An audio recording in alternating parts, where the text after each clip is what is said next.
Substitution की जो series चल रही थी, हम उसके पार्ट नंबर 18 में पहुंच गए हैं, जिसको हमने लुसेंट जनरल इंग्लिश बुक से लिया है। चलिए स्टार्ट करते हैं। इसका हमारा फर्स्ट वर्ड सब्स्टिट्यूशन है, one who can not be easily placed, यानी कि जिसको आसानी से, ऐसा पर्सन जिसको आसानी से हम खुश नहीं कर सकते, प्रसन्न नहीं कर सकते। फेस्टिडियस, फेस्टिडियस ऐसा व्यक्ति या पर्सन जिसको हम आसानी से खुश नहीं कर सकते।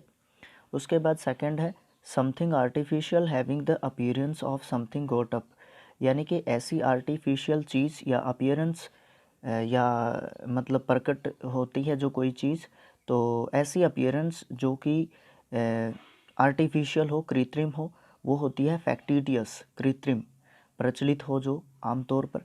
उसके बाद थर्ड है as opposed to realistic imagined to real not real, यानी कि इमेजिन जो इमेजिन होती है या रियल चीज़ होती है उसके बिल्कुल ओपोज्ड, यानी कि उसके बिल्कुल विपरीत।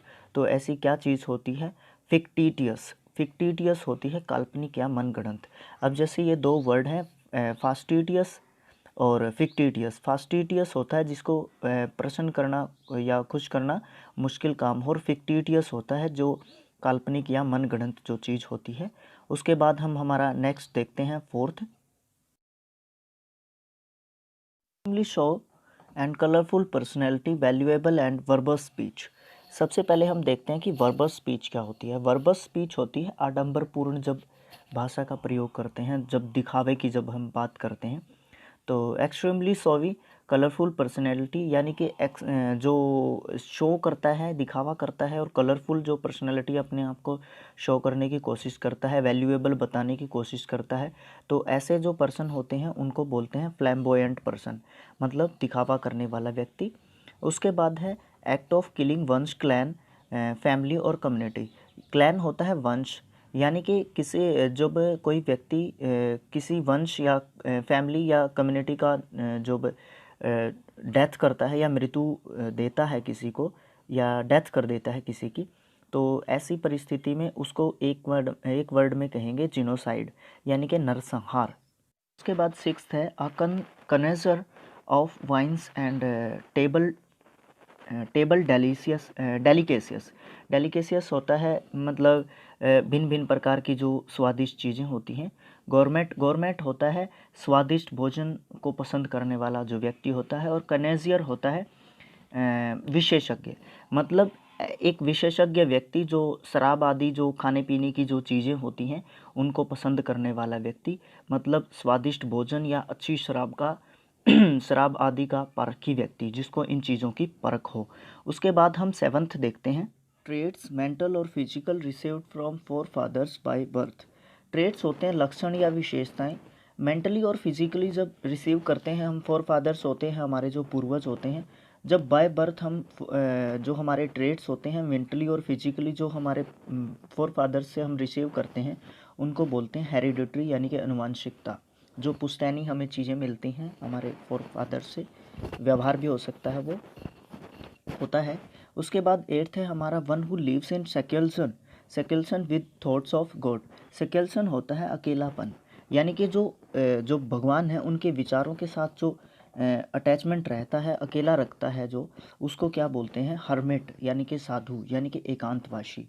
उसके बाद है हमारा voluntary fees paid for professional services which carry no salary, यानी कि वॉल्यूंट्री फीस होती है ऐच्छिक भुगतान, यानी कि ऐच्छिक भुगतान जब किसी प्रोफेशनल सर्विस के लिए दिया जाता है तो उसको बोलते हैं ऑनरेरियम, यानी कि पारिश्रमिक, यानी कि व्यवसाय का जो शुल्क दिया जाता है। उसके बाद हम टेंथ देखते हैं one who expresses ideas which are not keeping with conventional religious teaching, यानी कि ऐसा व्यक्ति जब अपने आइडियाज़, ऐसे आइडियाज़ को एक्सप्रेस करता है जो कन्वेंशियल रिलीजियस टीचिंग के साथ जो मैच नहीं करते, मतलब हमारी जो परंपरागत रिलीजियस जो टीचिंग होती हैं उनके साथ जब मैच नहीं करते, तो उसको बोलते हैं हेरेटिक, यानी कि नास्तिक।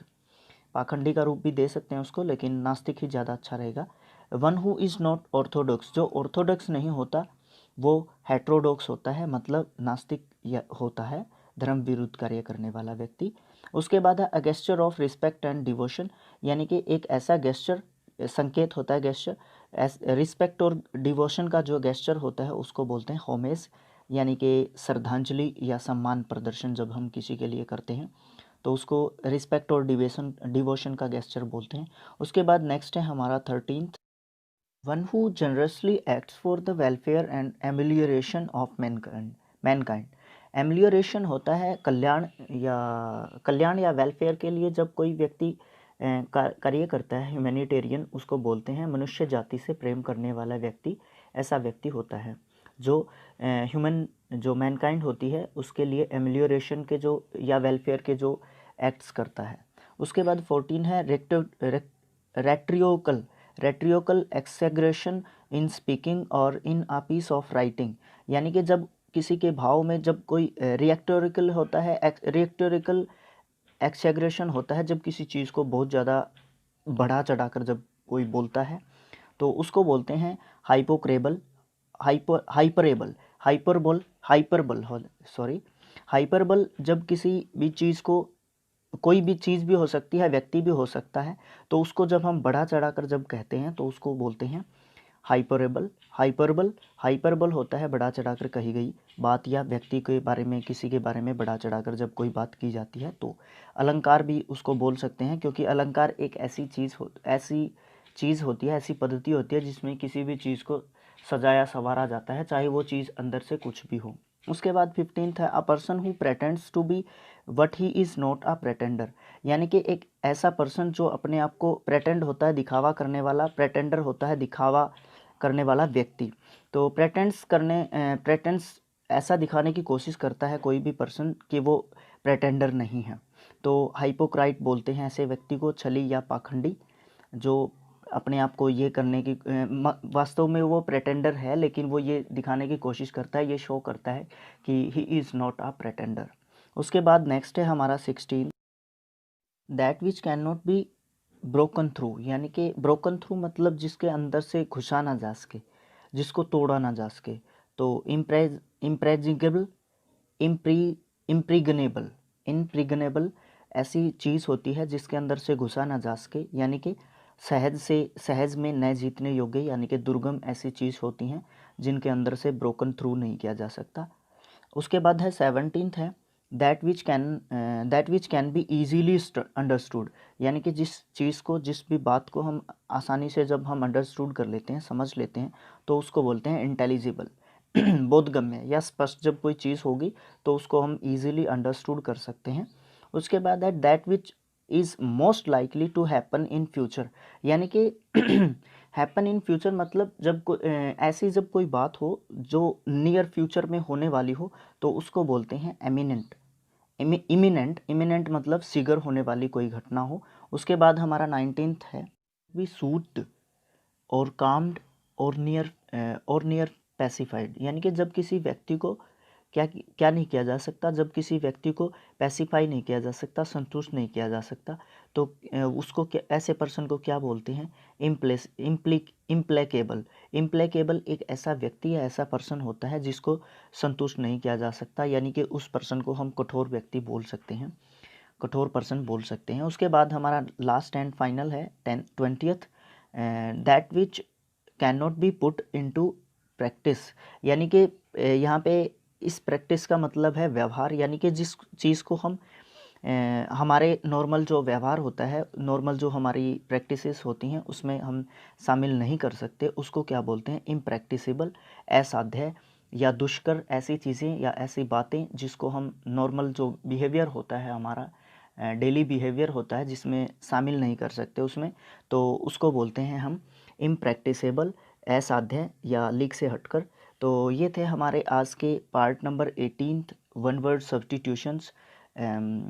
ये कंटेन किए गए थे लुसेंट जनरल इंग्लिश बुक से। आपको ये कैसे लगे नीचे कमेंट करके हमें बताएं। इसका next part next time. Thank you, thanks for